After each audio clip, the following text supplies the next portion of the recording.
বাবা এই যে আপনার মাছের মাথা। আফরিন, এটা তুমি কি করলা? হ্যাঁ, এইটা তুমি কি কাজ করলা?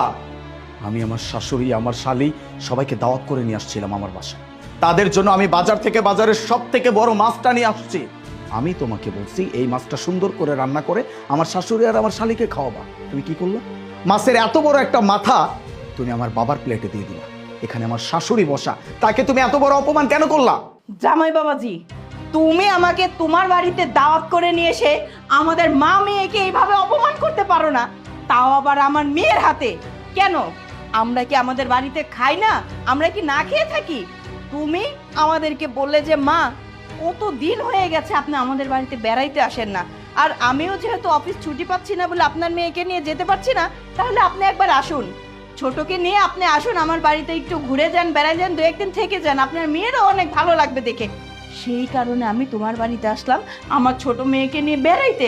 আর আজকে খাওয়ার টেবিলে বসে আমার এই মেয়ের হাত দিয়ে এইভাবে অপমান করতেছো, তাও সামান্য একটা মাছের মাথার জন্য। যে মাছের মাথা কিনা তুমি আমাকে দিতে বলেছিলে, সেই মাছের মাথা আমার মেয়ে সে তার শ্বশুর মানে তোমার বাবার প্লেটে দিচ্ছে।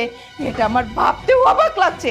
ছি, এই মেয়েকে আমি পেটে ধরেছিলাম না, আমার তো এখন মনে হচ্ছে তোমার বাবাই আমার মেয়েকে ফুসলিয়ে ফাসলিয়ে একেবারে মানে নিজের করে নিয়েছে, নিজের মেয়ে বানিয়ে নিয়েছে, যাতে ছেলের বউ যদি হয়ে থাকে তাহলে তো ভালো ভালো খেতে পারবে না, ভালো পোশাক পরতে পারবে না, এই জন্য আমার মেয়েকে একদম ফুসলিয়ে নিজের মেয়ে বানিয়ে নিয়েছে। না, আমি কিছু বুঝি না।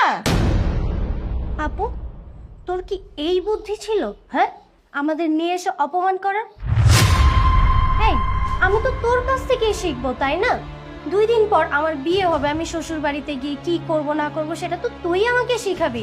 এই যে মা কত দিন ধরে সংসার করতেছে, আমরা ছোট থেকে দেখতেছি যে মা কত সুন্দরভাবে সংসারটা সামনে আসছে, আর তুই তুই তুই কিভাবে এই ঝামেলাগুলো করতে পারলি?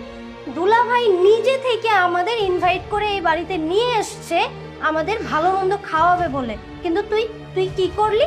মাছের মাথাটা তোর শ্বশুরের প্লেটে দিলি। আমাদের কি চোখে পড়েনি তোর? চুপ, একদম চুপ। তুই ছোটর মতো থাক। আর মা, তোমার সাথে আমি পরে কথা বলছি। আলিফ, আমি জানি না তুমি আমার গায়ে কেন হাত তুলে, আমি কি এমন ভুল করেছি? আচ্ছা মানছি তুমি আমার মা আর বোনকে বাসায় দাওয়াত দিয়েছো, তাদের জন্য ভালো মন্দ বাজার করেছো, আর সেগুলো আমি রান্না করেছি। আচ্ছা আমাকে একটা কথা বলো তো, মা আমাদের বাসায় বেড়াতে আসলে তাকে কেন মাছের মাথায় খাওয়াতে হবে? আমি তো মাছের